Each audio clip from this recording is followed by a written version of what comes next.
Hello everyone. चलो शुरू करते हैं हमारा आज का क्लास। तो पहले चैप्टर में कंपनीज एक्ट के हमें क्या पढ़ना है? अब हमें पढ़ना है कि हमारी कंपनीज कितने तरीके की होती हैं। तो बहुत सारे क्लासिफिकेशन होते हैं। हाउएवर कुछ किसके किसके बेसिस पे किस किस टाइप की कंपनी हो सकती है, इस क्लासिफिकेशन को आगे बढ़ाते हुए सबसे पहले हम पढ़ रहे हैं on the basis of incorporation. मतलब आप किस ढंग से इनकॉर्पोरेट हुए हो उसके बेसिस पे अलग अलग तरीके की कंपनी होती है। इसमें से सिर्फ एक ही तरीके की कंपनी ऐसी है जो एक्चुअल में कंपनी है, रजिस्टर्ड कंपनी, इनकॉर्पोरेटेड कंपनी या सिर्फ कंपनी। आप कुछ भी ऐसा बोलो तो जो कंपनीज एक्ट 2013 या फिर प्रीवियस कंपनी लॉ में रजिस्टर हुई है, जिसकी डेफिनेशन हमको दी हुई है सेक्शन 2 क्लॉज 20 में, उसको हम आइडियली एक कंपनी या रजिस्टर्ड कंपनी या इनकॉर्पोरेटेड कंपनी बोलते हैं। ठीक है। हाउएवर पॉपुलरली ऐसे क्या बोलते हैं, अरे यार वो ये कंपनी है, वो कंपनी है, ऐसे लोग बोल देते हैं। ठीक है। तो स्टैट्यूटरी कंपनी हम किसको बोल देते हैं? कंपनी जो कॉन्स्टिट्यूट हुई है कंपनीज एक्ट में नहीं, but special act of parliament. जैसे हमारे पास LIC एक्ट आई, उसमें गठन हुआ LIC का। No, LIC is what? LIC is not a company although it is a body corporate. Body corporate का मतलब क्या होता है? बॉडी कॉर्पोरेट एक ऐसी एंटिटी होती है जिसमें सारे फीचर्स होते हैं, जैसे परपेचुअल सक्सेशन होगा, जैसे capacity to sue be sued होगा, जैसे आर्टिफिशियल पर्सन होगा। मतलब अब कंपनी भी एक बॉडी कॉर्पोरेट है। The answer is yes. पर क्या ये LIC कंपनी है? LIC बॉडी कॉर्पोरेट तो है but it is not a company. क्यों? कंपनी सिर्फ वही होती है जो सेक्शन 2 क्लॉज 20 में डिफाइंड हो, मतलब जो कंपनीज एक्ट में रजिस्टर्ड हो। अब क्योंकि LIC कंपनीज एक्ट में तो रजिस्टर्ड है नहीं, तो वो कंपनी नहीं है। पर सारी कंपनी के पास वो फीचर्स हैं, तो सारी कंपनी बॉडी कॉर्पोरेट तो हो जाती है।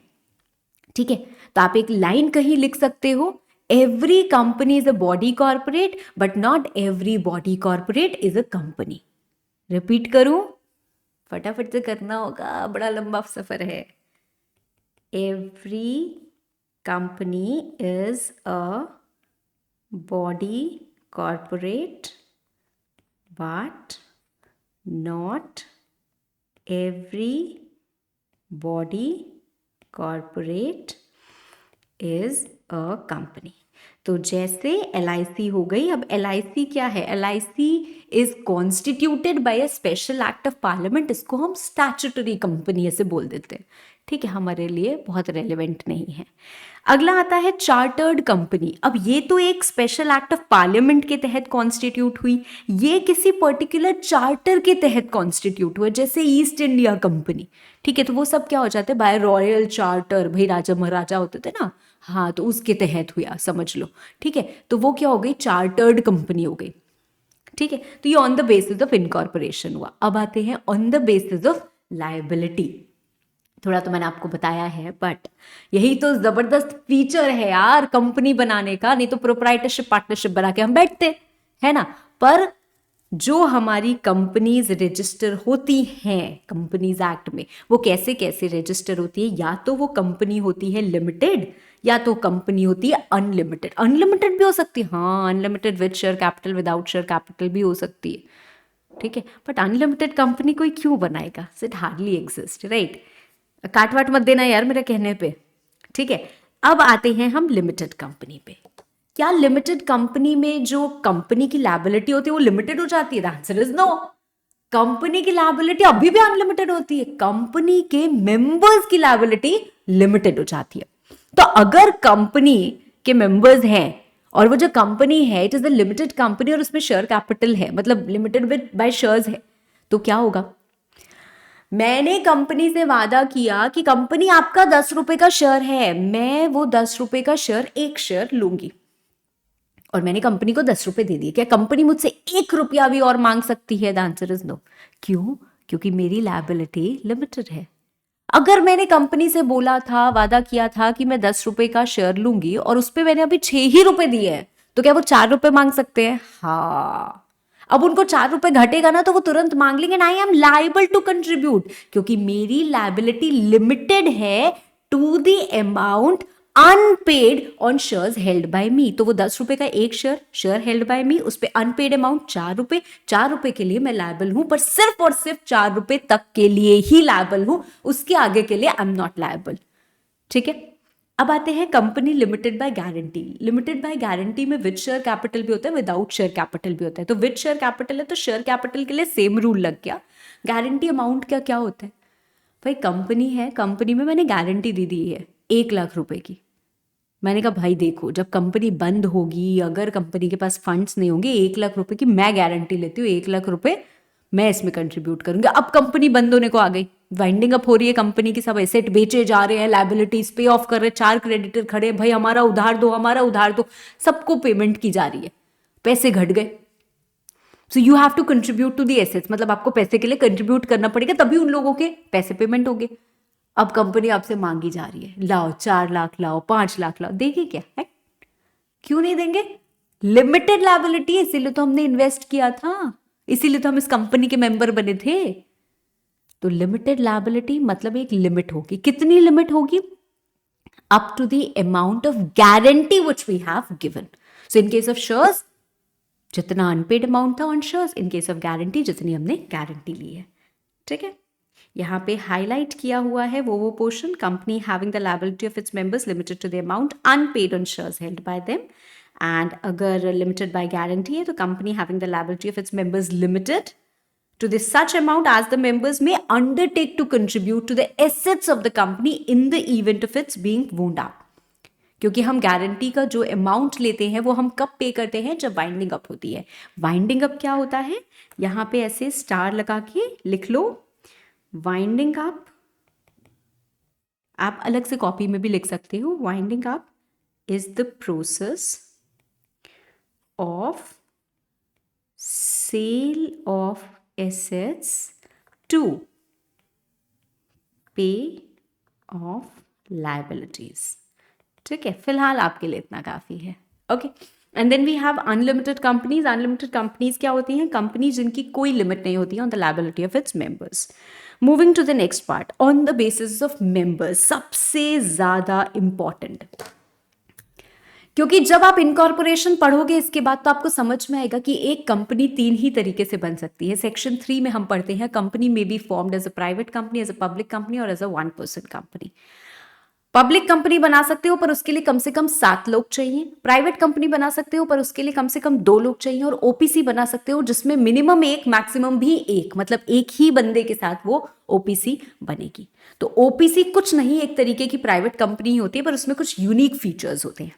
ठीक है, तो वो यूनिक फीचर्स हम डिस्कवर करेंगे लेटर ऑन, और हम ओपीसी के जो एग्जेम्पशंस वगैरह भी होते हैं वो भी डिस्कवर करेंगे लेटर ऑन। फिलहाल हम थोड़ा सा, क्योंकि हम डेफिनेशन पढ़ रहे हैं, हम प्रिलिमिनरी चैप्टर में वो सेक्शन 2 का पार्ट पढ़ रहे हैं, so we will stick to the definitions right now. ठीक है, चलो, प्राइवेट कंपनी क्या होती है? प्राइवेट कंपनी का मतलब एक कंपनी है मैम, कंपनी जो कंपनीज एक्ट में रजिस्टर हुई है। सबसे पहली बात, having minimum paid up share capital as may be prescribed. Prescribed के लिए मैंने आपको पहले ही समझाया, भाई रूल्स में प्रिस्क्राइब होता है तो मतलब एमसीए प्रिस्क्राइब करती है। क्या एमसीए ने कोई भी minimum paid up capital prescribe किया है? द आंसर इज नो, नहीं किया है। तो मतलब मैम प्राइवेट कंपनी में ऐसा नहीं है कि कम से कम 1 लाख से शुरू होगी, कम से कम 50,000 से शुरू होगी, नहीं, आप 10 रुपए से कंपनी शुरू कर लो। ठीक है, अब दूसरी बात, प्राइवेट कंपनी के आर्टिकल्स में, प्राइवेट कंपनी के आर्टिकल्स में 3 चीजें होती हैं, एक रिस्ट्रिक्शन, एक लिमिटेशन, एक प्रोहिबिशन। रिस्ट्रिक्शन, लिमिटेशन और प्रोहिबिशन। अच्छा, मुझे एक बात बताओ, हम लोगों ने मिलके कंपनी बनाई, मैंने, आपने और एक और कोई यार दोस्त पकड़ लो, हम तीनों लोगों ने मिलके कंपनी बनाई। अब हम 3 लोग मिलके कौन सी कंपनी बना सकते हैं? We can not form a public company, so we can definitely form a private company. तो हम 3 लोगों ने मिलके क्या बनाई? एक प्राइवेट कंपनी बनाई। ठीक है, अब आपको लगा कि अरे यार शिवांगी मैम का विजन अच्छा है, शी इज मेच्योर्ड, उनके पास एक्सपीरियंस है, तो वो कुछ अच्छी चीजें लेके आ सकती है। और हमारे पास नया खून है, नया जोश है, नया एस्पेक्ट है, नई टेक्नोलॉजी और आइडियाज़ है, तो हम वो कंट्रीब्यूट कर सकते हैं। और एक जो तीसरे इंसान को हम लोगों ने पकड़ा, उसके पास बहुत पैसा था, तो हमने क्या किया, उसको बोला भाई तू पैसा लगा, ठीक है। तो हम लोगों ने इस तरीके से कुछ कुछ सोचा और हम 3 लोगों ने मिलकर अपनी कंपनी बनाई। ऑफ कोर्स कंपनी में हर एक बंदा अलग अलग कंट्रीब्यूट करता है ना, उसका उसका उतना उतना कंट्रीब्यूशन जो होता है वो शेयर कैपिटल होता है ना। तो अभी हम शेयर्स और शेयर कैपिटल के रिस्पेक्ट में बहुत ज़्यादा दिमाग में नहीं घुसा रहे हैं, फिलहाल हमको बेसिक्स तो थोड़े से पता है। तो जो लोग पैसा लगा रहे हैं वो शेयर कैपिटल हुआ और उतने उतने शेयर्स उनको अलॉट हो जाते हैं। अब हुआ क्या, कुछ दिन बाद मुझे लगा यार मैंने गलत दाव लगा दिया, एक काम करती हूँ, मैं अपने शेयर्स किसी को भी बेच के मैं तो निकल लेती हूँ, ठीक है। अब आप बोर्ड मीटिंग कर रहे थे, बोर्ड मीटिंग मतलब बोर्ड ऑफ डायरेक्टर्स की मीटिंग, मेंबर्स की नहीं, बोर्ड ऑफ डायरेक्टर्स की मीटिंग। पर इस प्राइवेट कंपनी में हम 3 मेंबर्स थे और हम 3 ही डायरेक्टर्स बने हुए थे। अब अचानक से क्या हुआ, अचानक से कोई और बंदा आ गया और उसने बोला मैं नया मेंबर हूं और इसलिए मुझे आप नया बोर्ड ऑफ डायरेक्टर भी बना दो। उसने कहा आप नए मेंबर कैसे हो सकते हो, हमारी इस कंपनी में सिर्फ 3 मेंबर है, हम ये और शिवांगी मैम। वो कहाँ गई, उन्होंने मेरे को अपने शेयर्स बेच दिए। अब आपको अच्छा लगेगा, नहीं मैम ये तो आपने गड़बड़ कर दिया, ये तो आपने गड़बड़ कर दिया। अब दूसरा केस सोचो, वो रिलायंस इंडस्ट्रीज है, रिलायंस इंडस्ट्रीज में आज मैं शेयर होल्डर हूँ, कल मैंने अपने शेयर्स बेच दिए, कोई और शेयर होल्डर हुए, क्या मुकेश अंबानी जी को बुरा लग जाएगा हाय शिवांगी मैम ने मेरे शेयर्स बेच दिए? फर्क ही नहीं पड़ेगा, पता भी नहीं चलेगा, है ना। तो प्राइवेट कंपनीज में क्या होता है, ये जो ट्रांसफरेबिलिटी होती है ना ऑफ शेयर्स, इतनी फ्री नहीं होती है। ऐसे ही नहीं किसी को भी उठा के अपने आप शेयर्स दे दोगे, नहीं।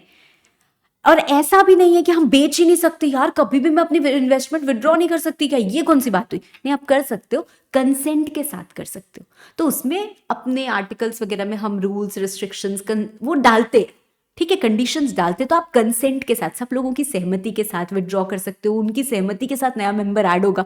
तो यहाँ पे क्या है, प्रोहिबिशन नहीं है, ऐसा नहीं बोला है कि नहीं कर सकते, पर क्या है, रिस्ट्रिक्शन है, ठीक है। तो रिस्ट्रिक्शन, फिर से मैं ऊपर से पढ़ती हूं, प्राइवेट कंपनी एक ऐसी कंपनी जिसमें minimum paid up share capital हो, वो जो प्रिस्क्राइब्ड है, nothing has been prescribed, you don't have to write any and you don't have to remember anything, and which by its articles, जो अपने articles में 3 काम करे, रिस्ट्रिक्ट करे the right to transfer its shares, limit करे the number of members to 200। तो private company में minimum number of members 2 होते हैं और मैक्सिमम नंबर ऑफ मेंबर्स 200 होते हैं। अब आर्टिकल्स क्या होता है, ये क्या है, articles of association, they are fundamental incorporation document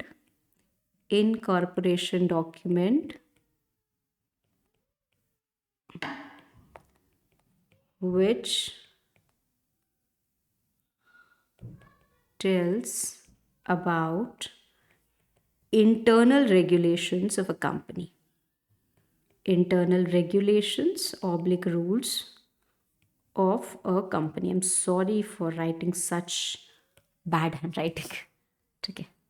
जो बच्चे मुझे जानते हैं ना बहुत अच्छे से, उनको पता है मेरी राइटिंग इतनी गंदी नहीं है। चलो खैर, तो हमें पता है आर्टिकल्स ऑफ एसोसिएशन क्या होता है, एक रूल बुक होती है, समझ लो कि कंपनी भाई कैसे चलेगी, उसमें इंटरनली रूल्स लिखे होते हैं। हर कंपनी के पास एक मेमोरेंडम ऑफ एसोसिएशन होता है जो कंपनी का चार्टर डॉक्यूमेंट होता है, जिसके बारे, जो कंपनी के बारे में बताता है कि कंपनी का नाम क्या है, कंपनी का एड्रेस, कंपनी की सिचुएशन क्या है, कंपनी की लायबिलिटी मेंबर्स की कैसी होगी। तो बेसिक जो कॉन्स्टिट्यूशन के बारे में बताता है वो हमारा charter document memorandum of association होता है, और उसके साथ साथ एक डॉक्यूमेंट और होता है, वो आर्टिकल्स ऑफ एसोसिएशन होता है, ठीक है।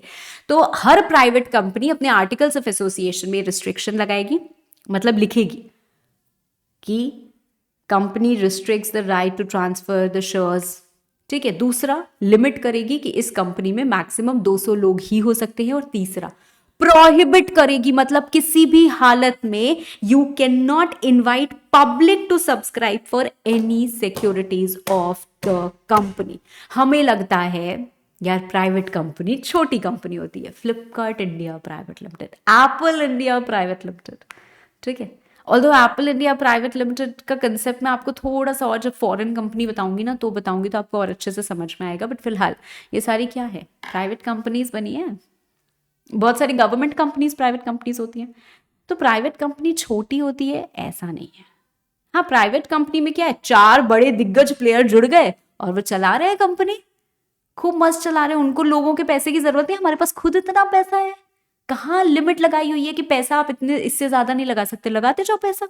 हाँ, जनता के पास आप नहीं जा सकते हो। जो आईपीओ सुनते हो ना आजकल आप, पब्लिक ऑफर आया, अरे यार इस कंपनी का आईपीओ आया है। आईपीओ का मतलब क्या है, वो कंपनी पब्लिक ही होगी, क्योंकि वो कंपनी क्या कर रही है, आपको पब्लिक ऑफर दे रही है कि आप पैसा लो और उनकी कोई सिक्योरिटी खरीदो, शेयर्स खरीदो, डिबेंचर्स खरीदो, जो भी खरीदो। ठीक है, तो प्राइवेट कंपनी में तो कंप्लीट प्रोहिबिशन होता है। ठीक है, अब देखो I have to move on. तो हो सकता है आपके मन में कुछ सवाल उठ रहे हो, आप बस पढ़ते जाओ, आपके सवाल सारे के सारे ना धीरे धीरे दूर हो जाएंगे। पूरा कोर्स आप कंपनी लॉ का पढ़ लोगे तो हर चीज मैं अभी अभी नहीं बता सकती। ठीक है, चलो नाउ अब छोटी सी बात, accept in case of 1% company क्यों लिखा है, क्योंकि 1% कंपनी में तो एक ही इंसान होता है ना। Private 1% company is a type of OPC, sorry OPC is a type of private company, मैंने आपको पहले ही बताया। तो उसमें तो एक ही बंदा होता है, बाकी में 200 तक हो सकते हैं। अब इसमें 2 लोग ना इंक्लूड नहीं होते हैं फॉर द पर्पस ऑफ 200। कौन से 2 लोग इंक्लूड नहीं होते हैं, पहले जो आपके एम्प्लॉयज हैं। कभी कभी क्या होता है, जो हमारे एम्प्लॉयज होते हैं ना, उनको हम एम्प्लॉयज के तहत, स्कीम्स के तहत शेयर्स देते हैं। ठीक है, अब मेरी एक प्राइवेट कंपनी है, मेरी प्राइवेट कंपनी में ऑलरेडी मान लेते हैं कि 160 शेयर होल्डर्स है। अब मैंने अपनी कंपनी में 50 एम्प्लॉय लगा रखे हैं, तो इनको मैं शेयर्स देना चाहती हूँ, क्योंकि अगर इनके पास भी हमारी कंपनी के शेयर्स होंगे ना, तो इनको लगेगा कि यार ये शेयर ग्रो करेंगे तो हमारी पर्सनल इन्वेस्टमेंट भी तो ग्रो करेगी, हमारे पास भी पैसा आएगा, तो ये और जी जान लगाएंगे, है ना। तो अगर मैं इनको भी शेयर्स दे देती हूँ तो टोटल शेयर होल्डर्स हमारे पास 210 हो जाएंगे, जो कॉन्ट्रवेंशन हो जाएगा, है ना। पर यहाँ पे बोला गया कि ठीक है, हर प्राइवेट कंपनी के आर्टिकल्स में ये रिस्ट्रिक्शन होता है कि it limits the number of its members to 200, पर provided further that persons who are in the employment of the company shall not be included in the number of members। तो जो company के employees हैं उनको हम इस particular purpose के लिए नंबर ऑफ मेंबर्स में काउंट नहीं करेंगे। इस पर्टिकुलर पर्पस के लिए मैम मतलब आप इतना समझो कि उनको भी डिविडेंड मिलेगा, उनको भी वोटिंग का अधिकार मिलेगा, सब मिलेगा। They will be as good as members जो अलग अदरवाइज थे, पर उनको इस पर्टिकुलर पर्पस के लिए हम काउंट नहीं करेंगे। So they will not be counted for this purpose. ठीक है, चलो अब ऐसा भी हो सकता है कि आप एम्प्लॉय थे, आपने शेयर्स खरीदे, आपने शेयर्स लिए उस कंपनी के, आपको मिले, और उसके बाद क्या हो गया, आप वो कंपनी छोड़ के दूसरी कंपनी में चले गए। बड़ा तेज स्विच होता है ना। अब आप दूसरी कंपनी में चले गए तो अब क्या आपको काउंट किया जाएगा? नहीं, बहुत कंफ्यूजन हो जाएगा। So who are in the employment of the company and persons who have been formerly in the employment of the company, जो पहले एम्प्लॉयमेंट में रहे हैं, ठीक है, were members of the company while in that employment and have continued to be members after the employment ceased। मतलब जब आपको ये शेयर्स मिले थे तब आप एम्प्लॉयमेंट में थे, अब आपने एम्प्लॉयमेंट छोड़ दिया है पर उस शेयर्स को नहीं छोड़ा है, अभी भी आप शेयर होल्डर हो, तो अभी भी आपको उस 200 की लिमिट में काउंट नहीं किया जाएगा। ठीक है, ठीक है। नाउ अगर मैं आपसे एक छोटा सा सवाल पूछूं, छोटा सा सवाल क्या पूछूं कि कंपनी में, अच्छा चलो क्विकली पूछती हूँ। एक कंपनी है, कंपनी का नाम क्या है? ABC प्राइवेट लिमिटेड, क्योंकि प्राइवेट कंपनीज के आगे सफिक्स लगता है प्राइवेट लिमिटेड। ठीक है, अब ABC प्राइवेट लिमिटेड है, इसमें 150 मेंबर्स है, 150 मेंबर्स है। क्या 60 एम्प्लॉयज को shares can be issued? Example लिख के फट से ये लिख दो। The answer is yes, it will not amount to contravention, it will not amount to contravention as as 60 employees are excluded from the limit of 200 as given under section 2 clause 68 private 68. ठीक है. अब supposedly 52 employees out of these leave the company and join another company. दूसरी company join कर लेते हैं. तो अब इनका क्या करेंगे? Will your answer change? Will your answer change? The answer is no. हमारा आंसर नहीं बदलेगा. क्यों नहीं बदलेगा? No. Because employee and former employees both are not counted in the limit of 200. In the limit of 200. ठीक है.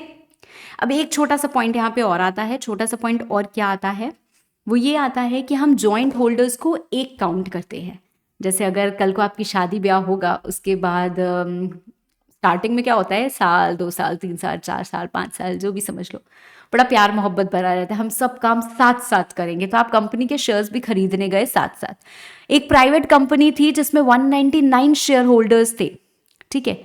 और आपको भी शेयर होल्डर बनना था. आपने कहा हम आपकी कंपनी का शेयर खरीदना चाहते हैं. उन्होंने कहा हम किसी एक को ही शेयर होल्डर बना सकते हैं क्योंकि हमारे पास 200 की लिमिट है, इससे ज़्यादा तो नहीं हो सकते. आपने कहा नहीं नहीं, हम तो शेयर खरीदेंगे पर हम जॉइंट नेम में खरीदेंगे, हम दोनों का नाम होना चाहिए.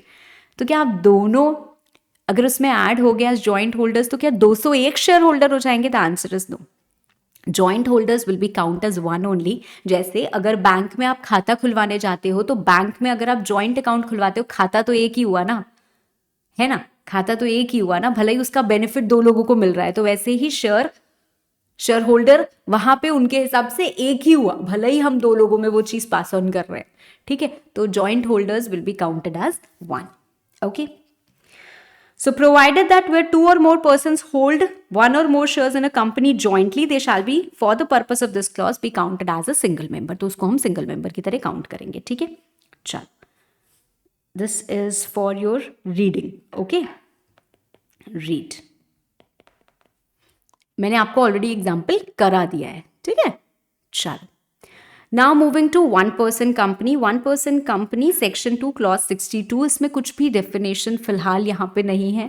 क्यों? क्योंकि डेफिनेशन में हमें सिर्फ इतना ही मिलता है कि एक कंपनी जिसमें सिर्फ 1 पर्सन है as a member, that is going to be a 1 person company. So it is basically a private company जिसमें कुछ यूनिक फीचर्स हैं. यूनिक फीचर्स हम लेटर ऑन पढ़ेंगे.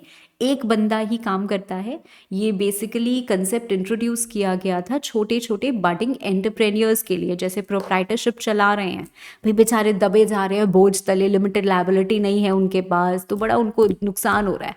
तो ये लिमिटेड लायबिलिटी कॉर्पोरेट एग्जिस्टेंस के साथ आप आओ, कंपनी बनाओ. तो 1 पर्सन कंपनी का ये कंसेप्ट उनके लिए लेके आया गया था. ठीक है. अब इसमें बहुत सारी चीजों को ऐड ऑन किया गया, जैसे नॉमिनी. तो इसमें एक नॉमिनी का कंसेप्ट आता है. इसमें एक कंसेप्ट आता है कि जो 1 पर्सन कंपनी है भाई, वो क्या कर सकती है, क्या नहीं कर सकती है. मतलब मैम कौन बना सकता है, कौन नहीं बना सकता है. तो यूजुअली हमने देखा है जब आप प्राइवेट कंपनी की बात करते हो या फिर आप पब्लिक कंपनी की बात करते हो, मैं फिर से आपको ना थोड़ा सा कुछ लिखा रही हूँ. Please write this with me so that you have a good understanding, है ना. चलो, तो एक वही होती है हमारी कंपनी.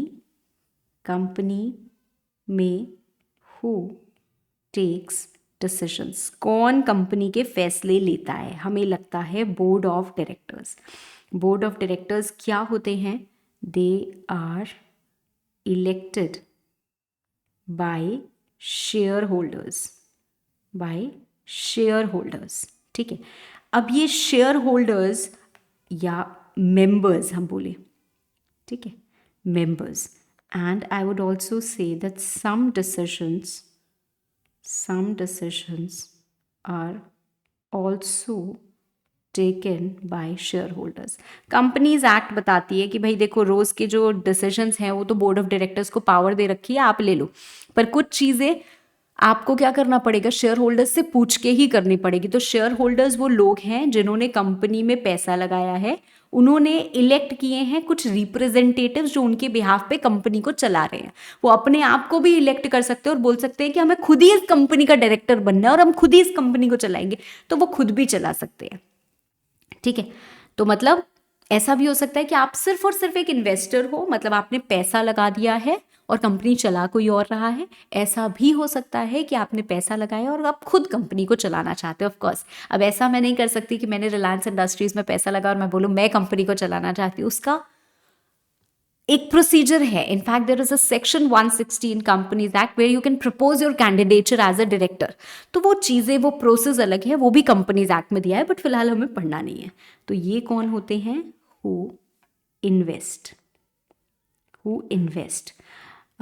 या फिर मेंबर्स हम कह सकते हैं. अब ये कौन हो सकते हैं, यहाँ पे ये चीज़ थी जो मैं आपको एक्चुअली बताना चाह रही थी. ये कौन हो सकते हैं, एक कंपनी बनने वाली है, इसका मेंबर कौन हो सकता है. उससे पहले एक टाइमलाइन, यहां पे बस इतनी सी जगह छोड़ के आप ये टाइमलाइन बनाओ. ठीक है, यहां पे जाके हमारी कंपनी इनकॉर्पोरेट हुई. जब कंपनी इनकॉर्पोरेट नहीं होती है, इसके पहले का जो फेज होता है उसमें जो प्रपोज्ड मेंबर्स होते हैं, प्रपोज्ड मेंबर्स, उनको हम क्या बोलते हैं, सब्सक्राइबर्स. क्यों, क्योंकि उन्होंने सब्सक्राइब किया होता है, उन्होंने साइन किया होता है कि हाँ हम कंपनी के मेंबर्स बनने को तैयार हैं, हाँ हम कंपनी के फर्स्ट मेंबर्स बनने वाले हैं, हम कंपनी में इतना पैसा लगाएंगे. जिस दिन कंपनी इनकॉर्पोरेट हो गई, अब हम उनको क्या कहते हैं, मेंबर. उसके बाद क्या होता है, उसके बाद होते हैं शेयर्स इशू. शेयर्स इशू किए जाते हैं, तो उसके बाद वो क्या बन जाते हैं, शेयर होल्डर. उसके बाद वो क्या बन जाते हैं, शेयर होल्डर. उसके बाद मान लेते हैं वाइंडिंग अप हो गई, मतलब अब कंपनी पता चला कि काम वाम नहीं करने वाली है, इसके एसेट्स को बेचो, लायबिलिटीज को पे ऑफ करो, तो उसके बाद वो क्या बन जाते हैं, कंट्रीब्यूटरी.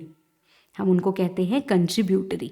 ठीक है, तो ये जो प्रपोज्ड मेंबर्स हैं, जो पहले सब्सक्राइबर कहलाए फिर मेंबर कहलाए, इनको शेयर्स इशू हो गए तो ये शेयर होल्डर कहलाए, और कंपनी बंद होने को आ गई तो ये कंट्रीब्यूटरी कहलाए. ये कौन हो सकते हैं, क्या ये सिर्फ और सिर्फ इंडिविजुअल हो सकते हैं,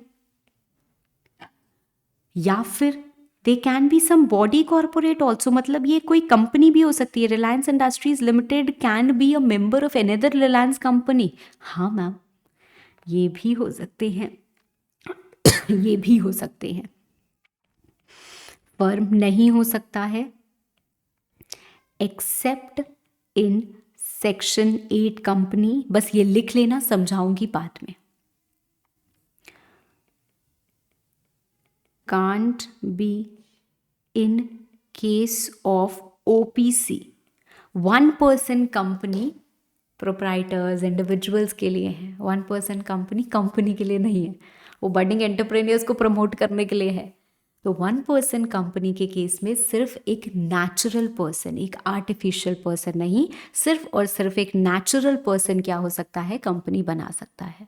ठीक है, so only a natural person who is an Indian citizen whether resident और नॉट.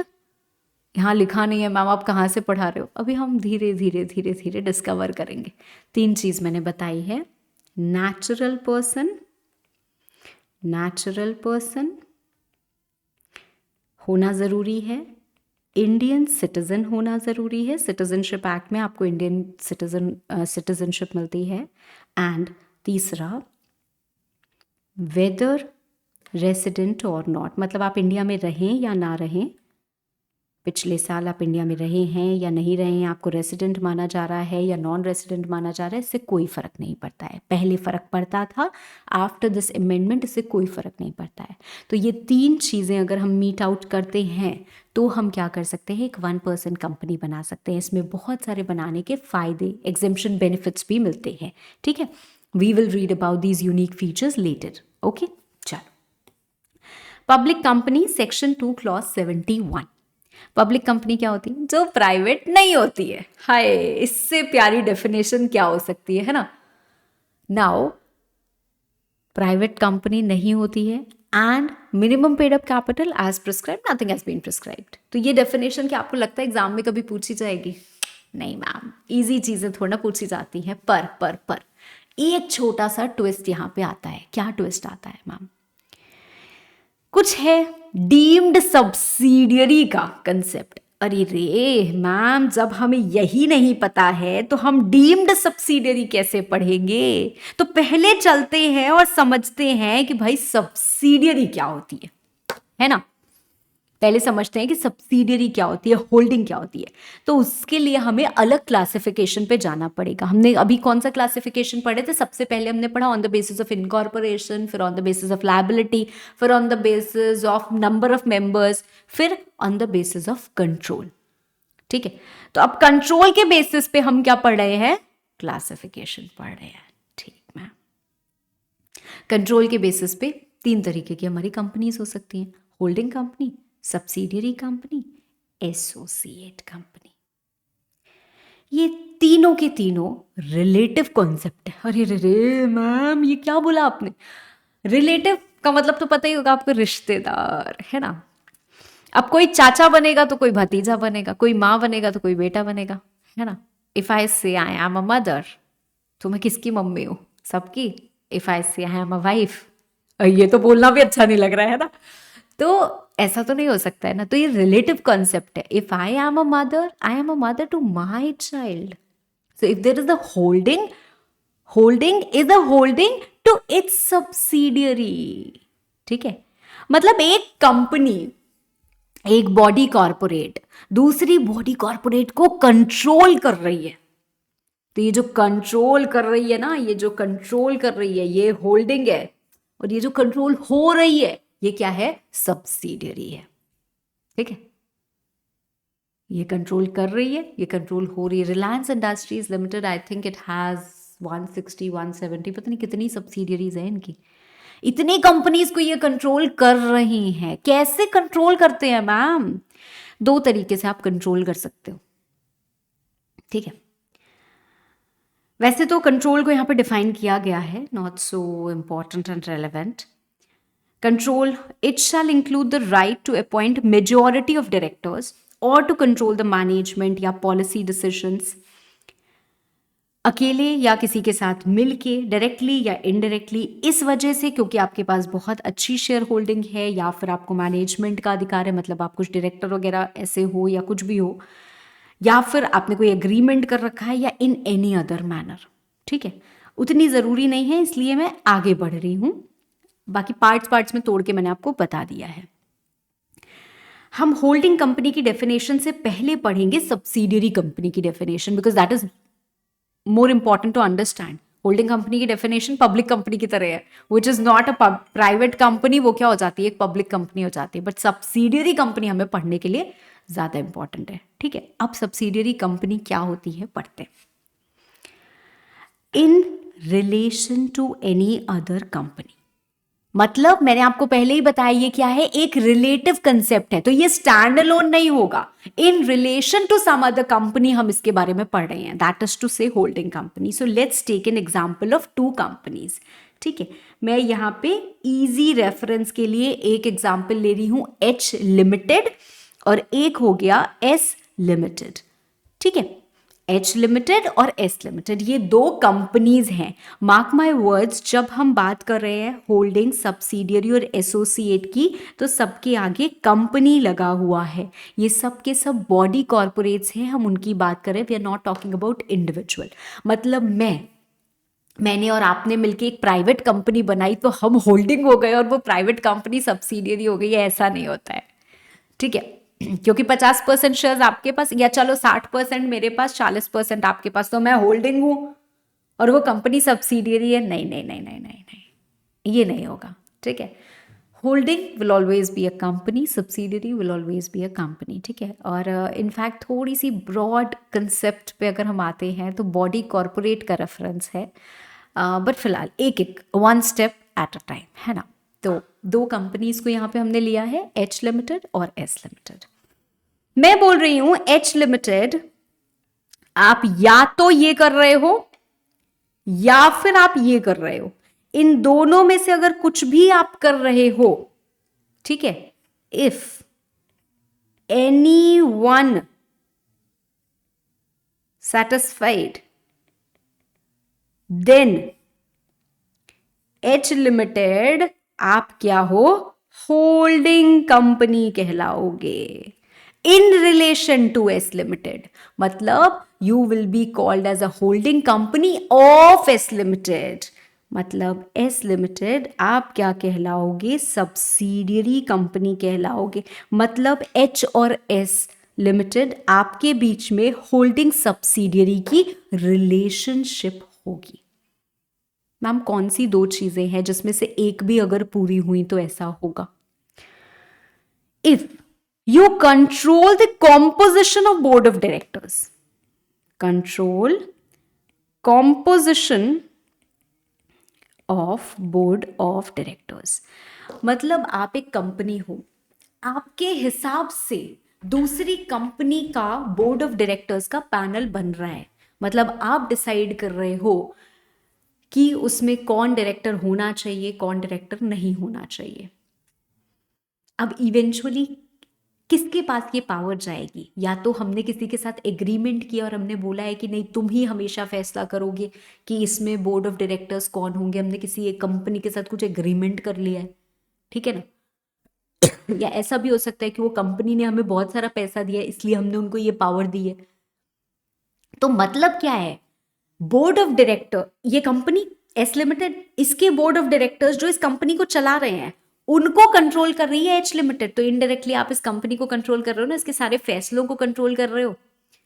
तो आप होल्डिंग हो गए, वो सब्सिडियरी हो गई। दूसरी चीज, या फिर exercises or controls more than one half, more than one half, that means more than 50%। मतलब 50.0001% भी है तो ये भी मोर देन 50% हो गया ऑफ वोटिंग पावर आप होल्ड कर रहे हो। वोटिंग पावर क्या होती है ma'am? What do you mean by voting power? यहां पे लिखो वोटिंग पावर, ऐसा कंसेप्ट लिखो, वोटिंग पावर। ठीक है, वन शेयर होल्डर, इसको हटाओ, one share is equal to one vote. General concept, therefore shareholding will be same as voting power and vice versa, and vice versa. However, in certain cases one share may have different votes. Example, one share is equal to 10 votes. In case such differential voting rights, जिसको हम प्यार से बुलाते हैं DVR, shares are issued.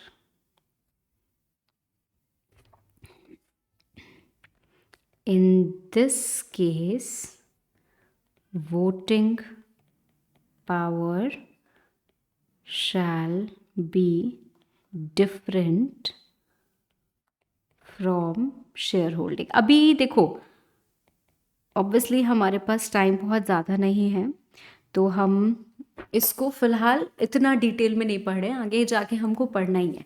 But फ़िलहाल मैंने आपको क्या लिखवाया और क्या समझाया है कि यूजुअली क्या होता है, मेरे पास 4 शेयर हैं तो मेरे पास 4 वोट्स हैं। मतलब अगर कंपनी ने 100 शेयर इशू किए हैं तो मैं 4% वोटिंग पावर होल्ड कर रही हूँ, क्योंकि मेरे पास 4 शेयर्स हैं तो मेरे पास 4 वोट्स हैं। Out of 100 votes which the company has, 4 votes मेरे पास है, 4 वोट करने का अधिकार मेरे पास है। सो आई हैव 4% वोटिंग पावर। कभी कभी ये वोटिंग पावर और शेयर होल्डिंग अलग अलग होती है अगर differential voting rights shares issue होते हैं, तो जिसको हम आगे जाके पढ़ेंगे।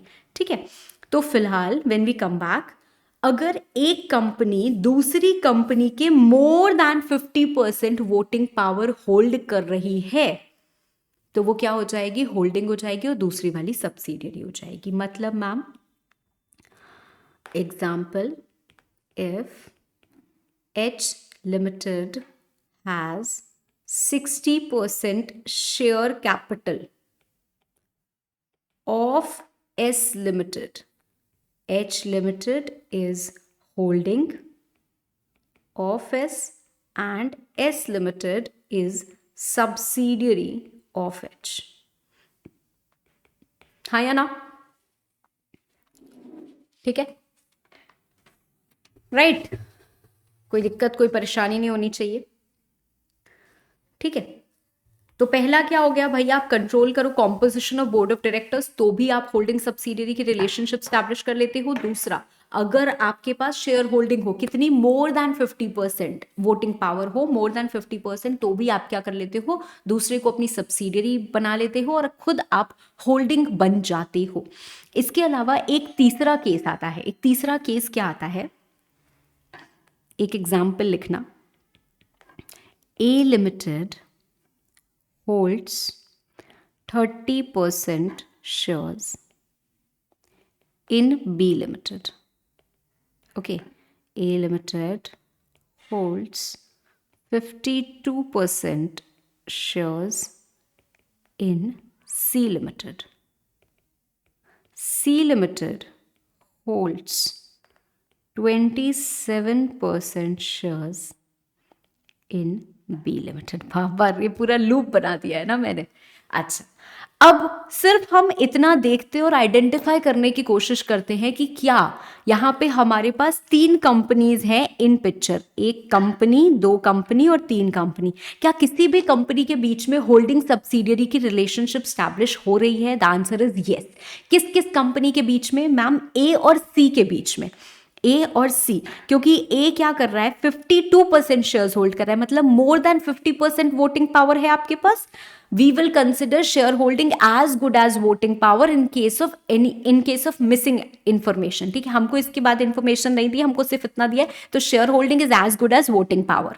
तो 52% शेयर्स मतलब 52% वोटिंग पावर, मतलब मोर देन 50% वोटिंग पावर एक कंपनी की दूसरी कंपनी के ऊपर है। तो आप दोनों में क्या है, ए एंड सी के बीच में क्या है, होल्डिंग एंड सब्सिडियरी का रिलेशनशिप तो है। ठीक है, अब आते हैं हम दूसरी वाली बात पे। यहां पे पढ़ो,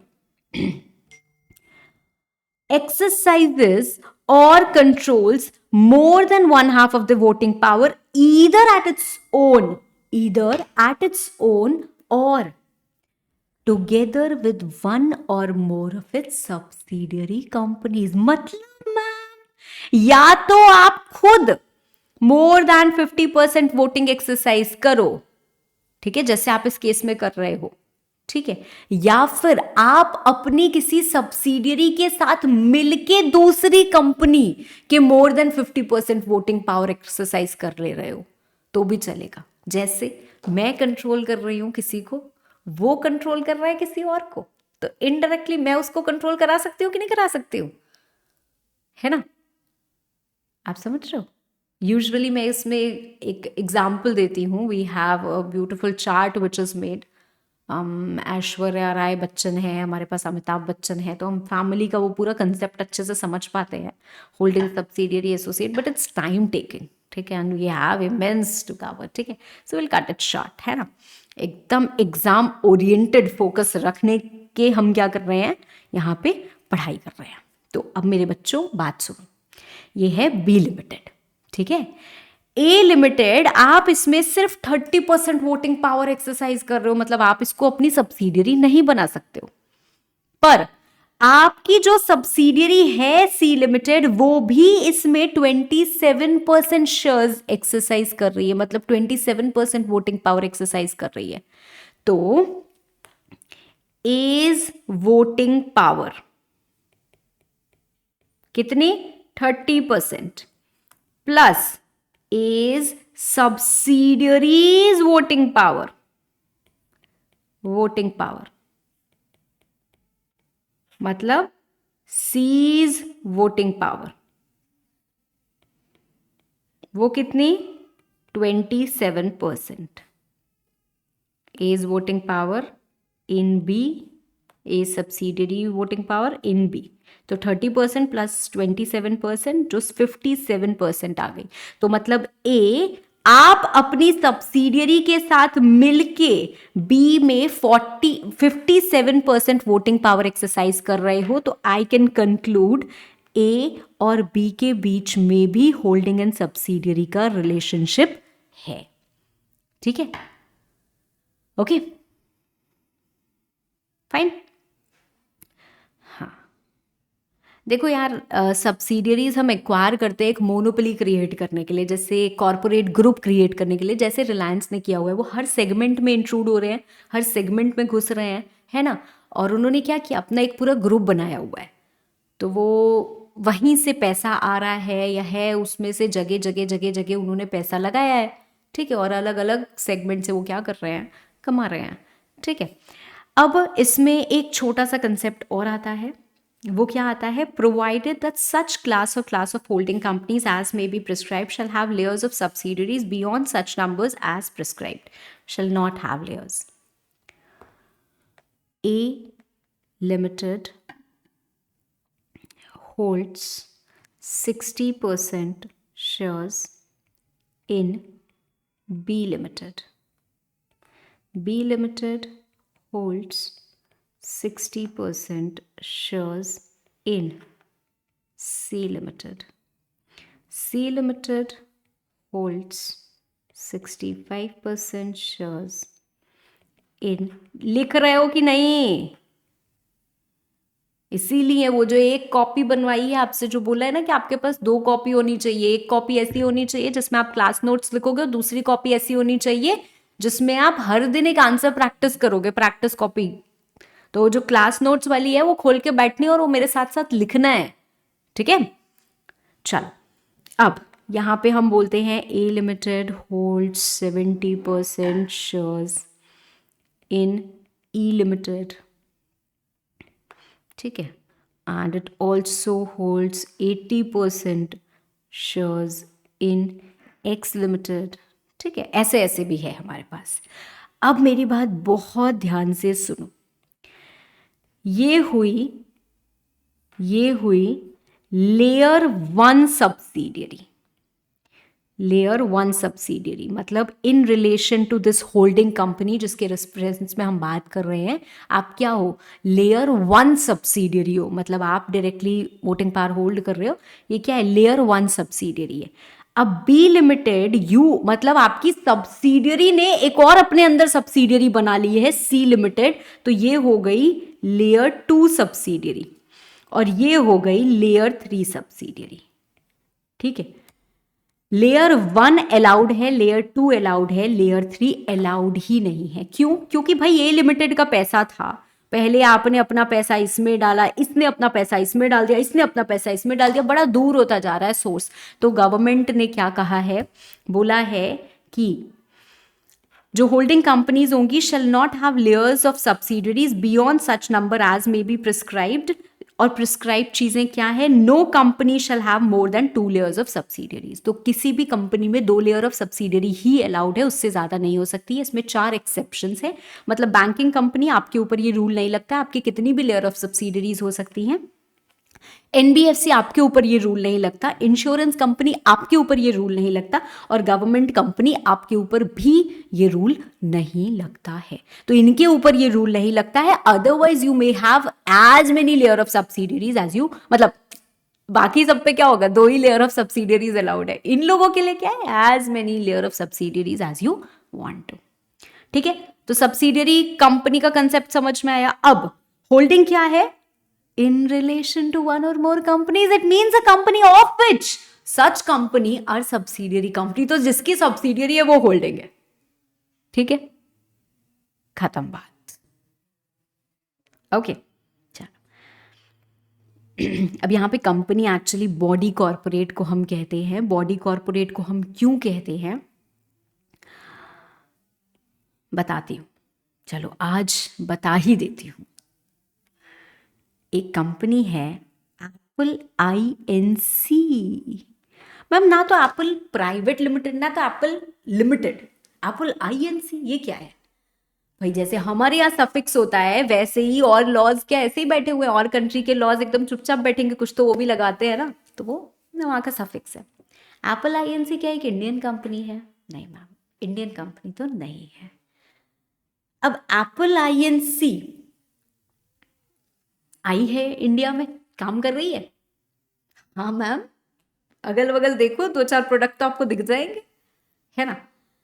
तो क्या जाए, क्या इसको हम कंपनी बोल सकते हैं? नहीं मैम, इसको आप कंपनी नहीं बोल सकती। क्यों? Because it is not registered, not incorporated under companies act 2013। तो ये क्या कहलाए, इसको हम क्या कहें? इसको हम नॉर्मली एक बॉडी कॉर्पोरेट कह देते हैं। Body corporate, not a company, because not incorporated under Companies Act और previous company law, companies act 2013 और प्रीवियस कंपनी लॉ। तो ये क्या है, एक बॉडी कॉर्पोरेट है। क्यों बॉडी कॉर्पोरेट है? बिकॉज इसमें सिमिलर फीचर्स है of a being of body. Body corporate का मतलब भी वही होता है जिसमें वो फीचर्स होते हैं। ठीक है, ये बात तो समझ में आई। अब ये एप्पल INC इंडिया में काम करना चाहती थी। 2 रास्ते होते हैं इनके पास काम करने के। इसको मैं आपको यहां से ना एक कंसेप्ट और पढ़ा दे रही हूं। ये क्या है, हमारी company incorporated outside India, India के बाहर बनी हुई एक कंपनी। अगर आप इंडिया के बाहर बनती और इंडिया के बाहर काम करती, सानू की फर्क पैदा है ना। हमें कोई फर्क नहीं पड़ रहा था, आपको जो करना है करो, आप लोगों को लूटो तो लूटो, हम थोड़ी ना लूट रहे हैं, है ना। हमारे देश में तो सब बढ़िया है, पर आपको तो अपना मार्केट एक्सपैंड करना था। You wanted to come to India. India में आपको पता है बहुत सारे लोग हैं ऐसे ही शो ऑफ के पीछे भागते हैं, तो जगह जगह एप्पल ले लेते हैं, है ना। तो आपको पता है इंडिया में बहुत लोगों के पास बहुत पैसा है और बहुत खर्च करने को तैयार होंगे, तो एप्पल के प्रोडक्ट्स इंडिया में क्यों ना लाए जाएं। तो आप लेके आए, कैसे लेके आओगे? या तो आप एजेंट को अपॉइंट कर दोगे। एजेंट को अपॉइंट करते हैं ना, यार मेरा घर बिकवाना है, जैसे ब्रोकर को लगा देते हैं, मेरा घर रेंट पे उठवा दो ना, तो वो क्या कर रहा है, वो हमारे बिहाफ पे टेनेंट ढूंढ रहा है और लेके आएगा। तो ऐसे ही एप्पल के बिहाफ पे कुछ लोग कस्टमर्स ढूंढते हैं और वो लेके आएंगे और क्या करेंगे, काम करेंगे, है ना। ऐसा हो सकता है कि नहीं हो सकता है? हाँ, आप ऐसा कर सकते हो मैम। तो वो एजेंट जहाँ पे भी काम कर रहे हैं वो कर रहे हैं। दूसरी चीज, आप खुद आओ यहाँ पे एप्पल के कुछ ऑफिसेस खोल लो, उस ऑफिसेस से आप प्रमोशन करो, लोगों को अट्रैक्ट करो, वो लोग आए, वहां पे आप अपने प्रोडक्ट वगैरह रखो और बेचो। ये दूसरा काम हो गया। तीसरा काम हुआ, आप यहाँ आओ, यहाँ पे एक फॉर्म ऑफ बिजनेस ऑर्गेनाइजेशन खोलो। मतलब the most organised form of business organisation that we have is company. तो मतलब यहाँ पे आके आप एक कंपनी खोलो, जो कि आपने किया।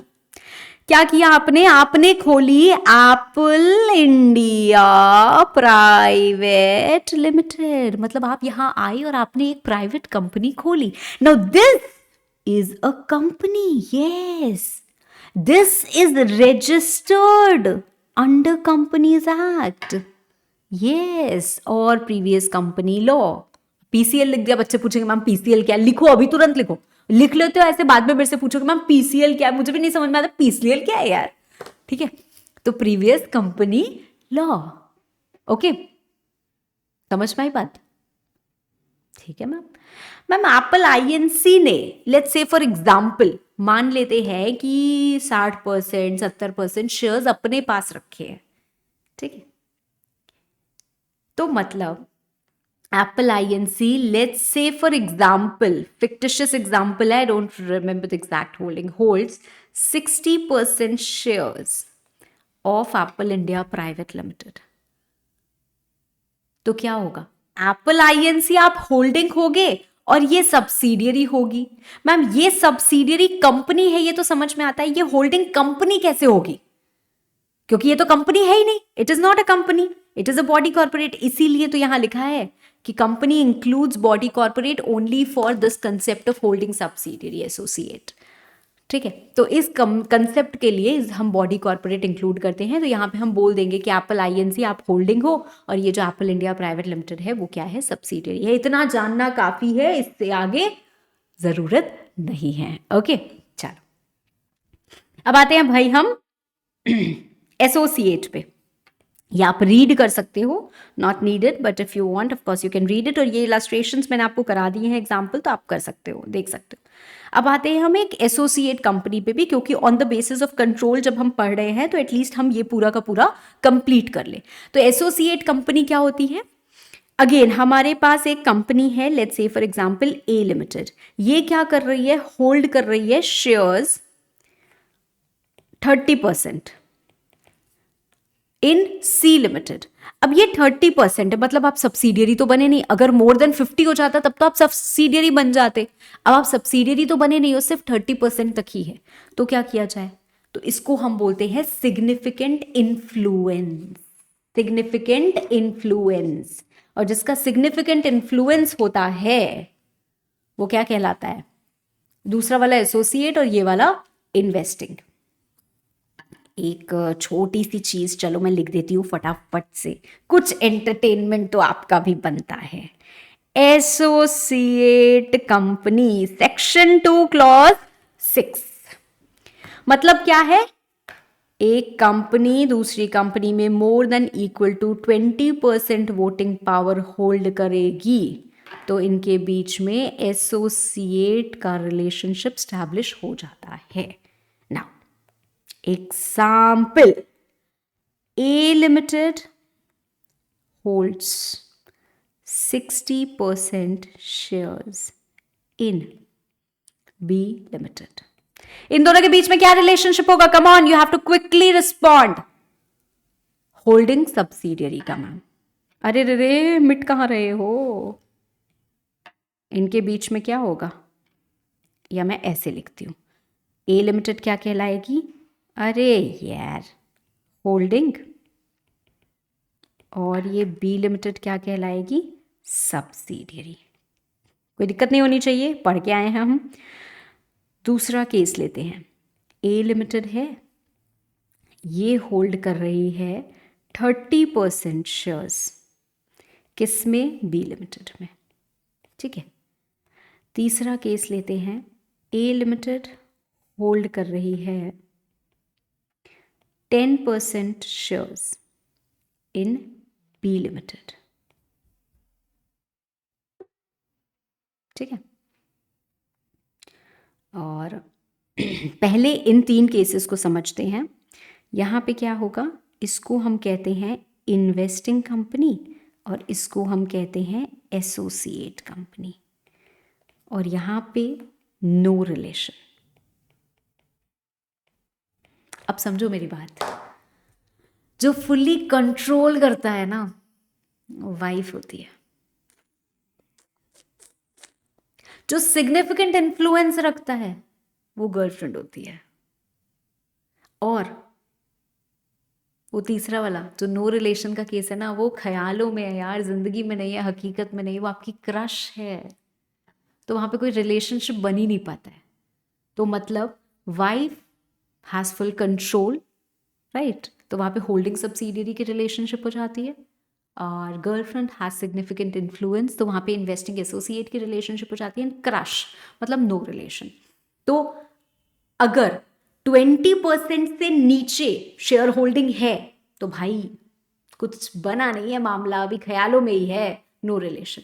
20% या उससे ऊपर है पर 50% तक ही है तो गर्लफ्रेंड है, सिग्निफिकेंट इन्फ्लुएंस है, तो इन्वेस्टिंग एसोसिएट का रिलेशनशिप है। 50% से ऊपर चला गया तो कंट्रोल है, वाइफ का रिलेशनशिप है। ठीक है, समझ में आई बात?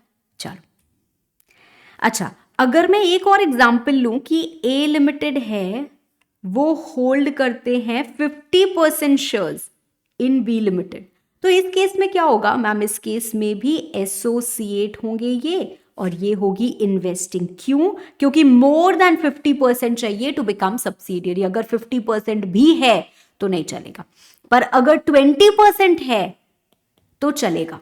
ठीक है, मतलब एक और एग्जांपल देती हूं, A limited holds 20% shares in B limited, तो यहां पे भी क्या हो जाएगा? एसोसिएट इसको कहलाएगा, ये एसोसिएट और ये इन्वेस्टिंग कंपनी कहलाती है।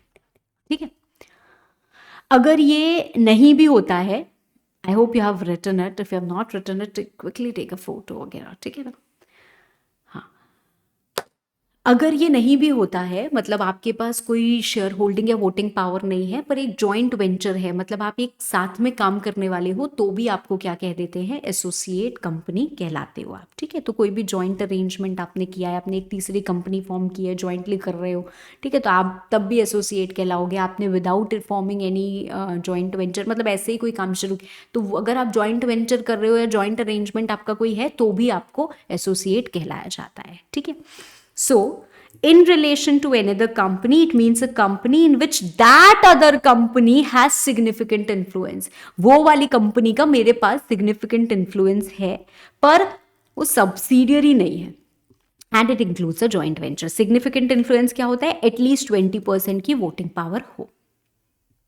ठीक है, एक बात यहां पे और लिखी हुई है, और क्या बात लिखी है? It has been clarified that shares held in fiduciary capacity. Fiduciary capacity क्या होता है? ये मेरा मोबाइल, ठीक है, मैंने आपको ऐसे मोबाइल पकड़ाया कि बेटा 1 मिनट पकड़ना, I have to go somewhere, I will be back in 5 minutes. अब वो मोबाइल फोन क्या आपका है, या you are holding it in fiduciary capacity? Ma'am we are holding it in fiduciary capacity, हम ट्रस्ट में होल्ड कर रहे हैं, आपने हम पे विश्वास किया है, हम विश्वास में होल्ड कर रहे हैं। क्या आप बेच दोगे मेरा मोबाइल? है ऐसा मत करना मेरे साथ, तो आप ऐसा नहीं करने वाले हो मेरे साथ, है ना? क्यों? क्योंकि वो आपका है ही नहीं। तो वैसे ही कभी कभी क्या होता है, देयर इज अ कंपनी, आप किसी के ट्रस्ट में होल्ड कर रहे हो कुछ शेयर्स, तो क्या वो आपके शेयर्स हो गए? नहीं, आपके नहीं हुए। तो क्या उन शेयर्स को हम काउंट करेंगे जब हम चेक कर रहे हैं कि दूसरी वाली कंपनी आपकी सब्सिडियरी है या एसोसिएट है? नहीं, हम नहीं करने वाले हैं। ठीक है, तो जो शेयर्स हम फिड्यूशरी कैपेसिटी में होल्ड करते हैं, they are not counted for determining any relationship, even if it is holding subsidiary और एसोसिएट। ठीक है, तो दोनों केसेस में अप्लाई होता है, बस ध्यान रखना है, बहुत ज्यादा स्ट्रेस नहीं देना है इसको। ठीक है, चलो, बाकी आपको अंडरलाइनिंग दिख रही है, व्हाट आर द कीवर्ड्स वो भी दिख रहा है। So keep your focus intact, है ना? लक्ष्य याद रखना है, you have to remember your attempt, you have to remember कि नहीं मेरे को पास होना ही होना है, हर दिन अपने आप को ये याद दिलाना ही दिलाना है। चलो बस लास्ट पॉइंट पे आते हैं, ठीक है, फिर मैं रैप अप करूंगी, बाद में थोड़ा हम लंबा क्लास करेंगे, बट फिलहाल छोटे छोटे क्लासेस को हम रखेंगे। ठीक है, तो अब आपको सब्सिडियरी का कंसेप्ट पता है, अब आपको होल्डिंग का कंसेप्ट पता है, अब आपको एसोसिएट का कंसेप्ट भी पता है ना? तो अब हम आ जाते हैं डीम्ड सब्सिडियरी। डीम्ड सब्सिडियरी ये क्या होता है मैम? एक कंपनी है A limited holds 60% shares in B limited. ठीक है, अब आपको समझ में आ गया कि ये ए लिमिटेड भाई तुम होल्डिंग हो, और ये बी लिमिटेड क्या हो भाई? तुम सब्सिडियरी हो, है ना?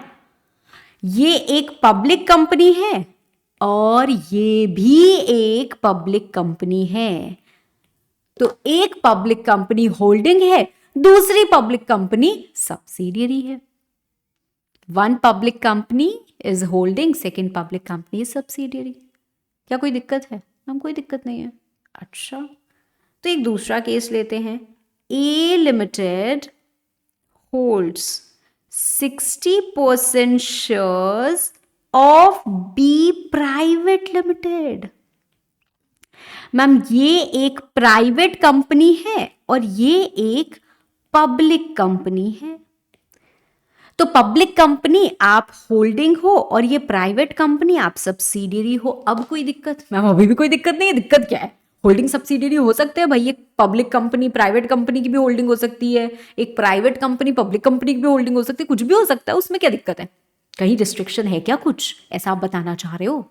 नहीं। तो प्रॉब्लम क्या है? अब प्रॉब्लम सुनो। एक पब्लिक कंपनी ए लिमिटेड जो कि पब्लिक ऑफर दे सकती है, जिसने कि पब्लिक ऑफर दिया, मान लेते हैं, ठीक है, नहीं भी दे सकती तो भी ये रूल अप्लाई होता है, मान लेते हैं कि दिया, मतलब उसने करोड़ों रुपये रेज किए आम जनता के, है ना। वो पैसे उसने लगा दिए 60% शेयर्स खरीदने में बी प्राइवेट लिमिटेड के। मतलब एक प्राइवेट कंपनी के शेयर्स खरीदने में उसने वो पैसे भी तो दिए होंगे ना, शेयर होल्डर बने तो उसमें इन्वेस्ट किया। अब वो प्राइवेट कंपनी कुछ भी कर रही है, कोई मतलब नहीं है।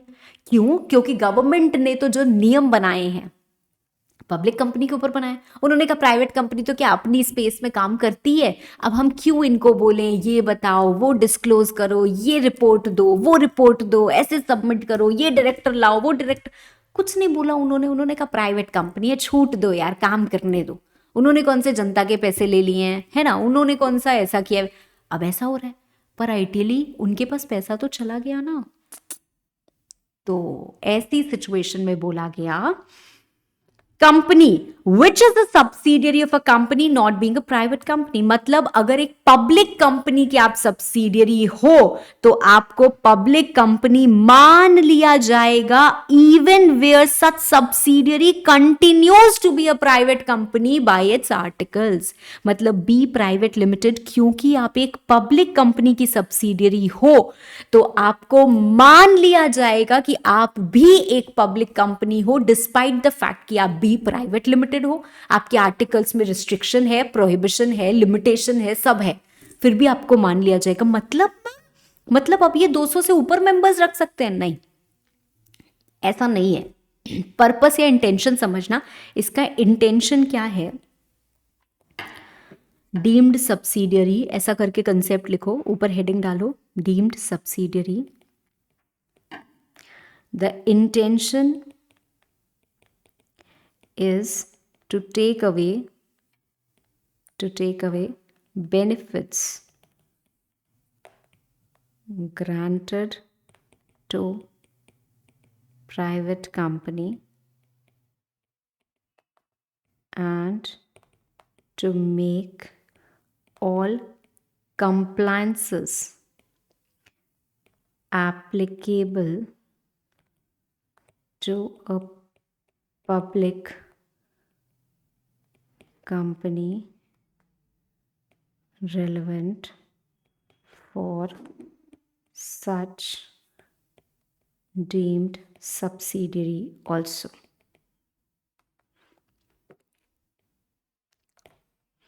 For such deemed subsidiary also. ठीक है? समझ में आई बात?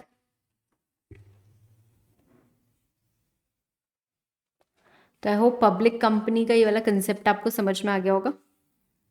तो यहाँ पे क्या हो रहा है, अब बच्चे अक्सर पूछते हैं कि मैम मतलब ये जो आपने बताया यहाँ पे कि बी प्राइवेट लिमिटेड है, क्या ये अपना नाम एज इट इज रख सकते हैं? द आंसर इज येस, आप एज इट इज रख सकते हो। बेसिक कैरेक्टरिस्टिक्स आपकी प्राइवेट कंपनी की ही रहेंगी। क्या हमें नंबर ऑफ डायरेक्टर्स बढ़ाने हैं, ये करना है, वो करना है, वो सारी चीज़ें क्लियरली एक्ट में दी नहीं गई हैं। इंटेंशन क्या है वो मैंने आपको बता दिया है। तो ऐसी सिचुएशन में ये जो बी प्राइवेट लिमिटेड है इसको हम मान लेंगे कि ये पब्लिक कंपनी है और इसके ऊपर सारे पब्लिक कंपनी के कंप्लायंसेस को हम लगा देंगे। प्राइवेट कंपनी की एग्जेम्पशंस ये नहीं एंजॉय कर पाएंगे। ठीक है, मैम हमें याद क्या रखना है एग्जाम पर्पस के लिए? आपको एग्जाम पर्पस के लिए जो मैंने हाईलाइट किया है ना, यहाँ पे अंडरलाइन किया है, वो याद रखना है. Subsidiary of a public company shall be deemed to be a public company. That's it. Right? So what is a public company? Company which is not a private company and has minimum paid up share capital as prescribed. Subsidiary of a public company shall be deemed to be a public company. ठीक है? तो आज के class में हमने कितनी definitions पढ़ी हैं अभी तक? हमने पढ़ा है. क्या पढ़ा है? Right, we have read about these three types of companies: registered, statutory, chartered, statutory. उसके बाद on the basis of liability, on the basis of members, and on the basis of control. Right? चलो आज का class करते हैं यहीं पे ख़त्म. Thank you.